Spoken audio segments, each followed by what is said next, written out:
Welcome sa Dries TV. Kung interesado ka sa ganitong news, huwag kalimutang isubscribe ang ating YouTube channel. Maraming salamat! Welcome po ulit sa ating panibagong update tungkol kina Kim and Paolo Abilino. Sa bawat update natin, tatalakayin natin ang mga pinag-uusapan sa mundo ng social media tungkol kina Kim and Paolo Abilino. Kaya naman kung hindi pa po kayo nakasubscribe dito sa ating channel nako, i-click nyo na po yan and isama nyo na din ang bell button.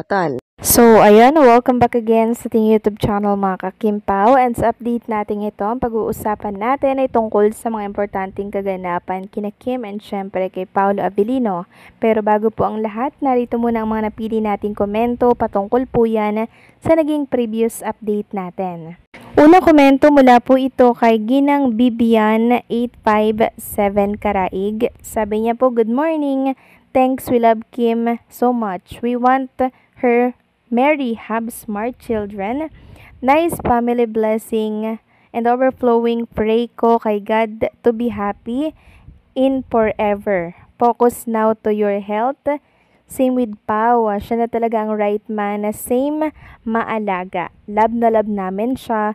Thanks, Lord. Maraming salamat po sa komento, Ginang Vivian 857 Karaig. So lahat tayong mga Kimpaw Nation, Kimpaw fans, iisa lang naman po ang ating prayer na magkatuluyan po si Kim and Paolo Abilino at magkaroon ng napakasayang pamilya and syempre makabuo po ng malulusog na mga anak. Yan po ang prayer ng mga Kimpaw Nation natin, 'di ba? Kasi nakikita natin kay Paolo and kay Chinita Princess na talagang sobrang compatible po sila. And syempre nakikita din natin kay Paolo na aalagaan niya po si Kim Chu, hindi niya po ito lolokohin, kaya pinagdarasal natin, 'di ba, na sana si Paolo na po talaga hanggang sa dulo. Kasi deserve po ni Chinita Princess na maging masaya kasi napaka mabuti niya pong anak, mabuti siyang kapatid sa kanyang mga pamilya at kapatid, hindi po ba? Kaya it's time naman na sarili naman po niya yung kanyang asikasuhin at pagtuunan niya po ng pansin. Kasi hindi naman lingid sa kaalaman natin, talaga naman pong ang edad, taon-taon po yang nadaragdagan. So maraming salamat po sa komento, Ginang Vivian, God bless and more power. At ang pangalawang komento naman ay mula po kay Ginang Norma Dayag. Sabi niya, good day, Dries. Yes, totoo yan. And Paolo is not hard to love with Kimi. High time na ikaw naman ang mag-i-enjoy kasi you have done your part on your family.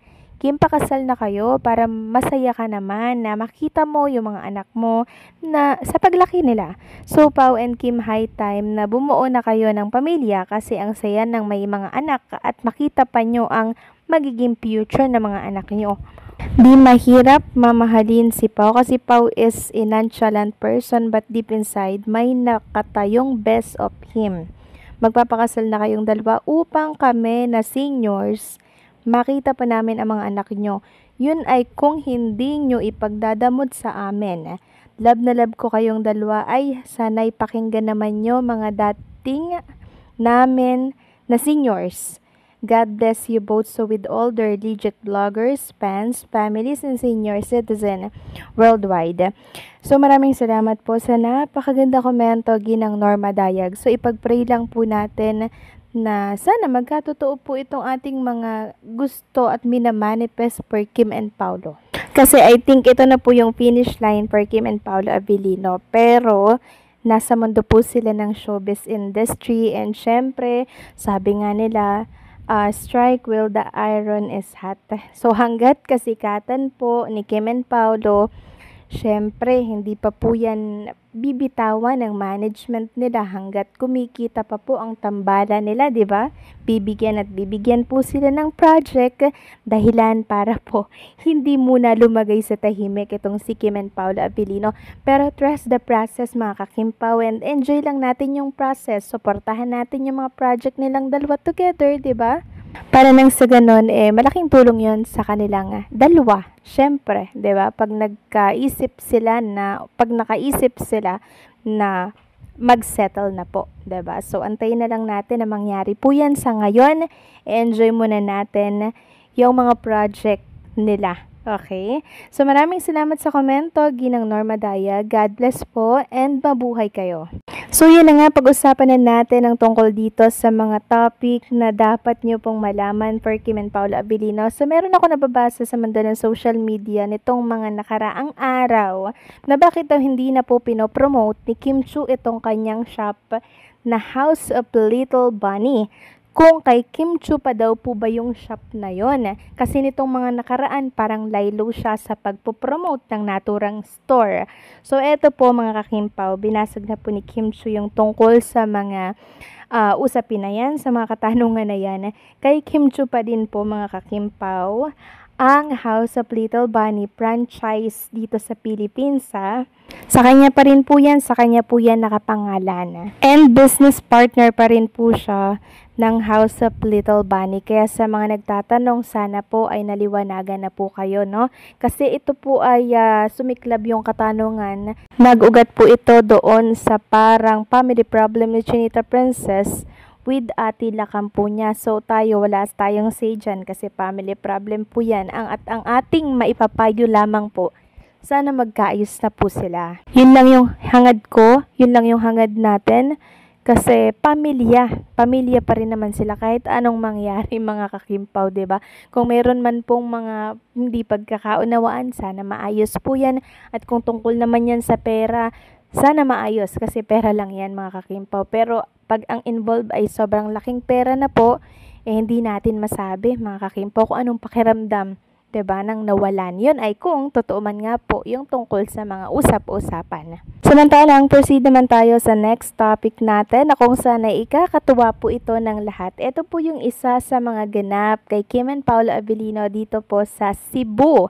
Hindi ko lang alam kung ito po ay isa sa mga eksena nila dito sa The Alibay. So, kinilig lang ako ng bonggang-bongga. Syempre, nakita ko po si Kim and Paolo Abilino. Magkatabi sila sa parang kama ba to or upuan. Basta masaya po sila na nagpapahinga dito mga kakimpaw. And makita nga ito ng mga Kimpaw Nation natin dyan. Sobrang sumaya sila. No? And sobrang kinilig po sila dito mga kakimpaw. And sabi nga po dito ng mga Kimpaw Nation, nagpapahinga yata sila dyan. Pero magkatabi po sila mga kakimpaw. Parang off-cam ata to. Off-cam pero ganito sila ka-sweet. Tama nga po yung sinasabi ni Ma'am Carl Merced na kung saan hindi niya alam kung ibabahagi niya yung picture kasi sobrang kilig na kilig din siya nang makita niya si Kim and Paolo Abilino. So ito nga yung ilan sa mga komento ng mga Kimpaw natin dyan. Thank you po sa ayuda daw. Happy and contented na kami na makita ang mga smiles na yan sa kanila. We miss them together. We know that Pao will always be by the side of Kim. Happy or sad time, we love them both. God bless the relationship. Sabi pa ng isa, ang sarap pagmasdan, ang daddy at mommy namin. Tapos may nag-comment pang, nagpapahinga na yata sila dyan. So, ibig sabihin, hindi po ito kasama sa mga eksena. Off-cam ito na nakuhanan po. So, may nakaharap na camera or wala, ganyan po talaga sila ka-sweet sa isa't isa. And sana napasaya ko po kayong lahat dito po sa paayuda natin mula po sa Cebu. So, anong sa inyo dito mga kakimpaw? Please comment down below.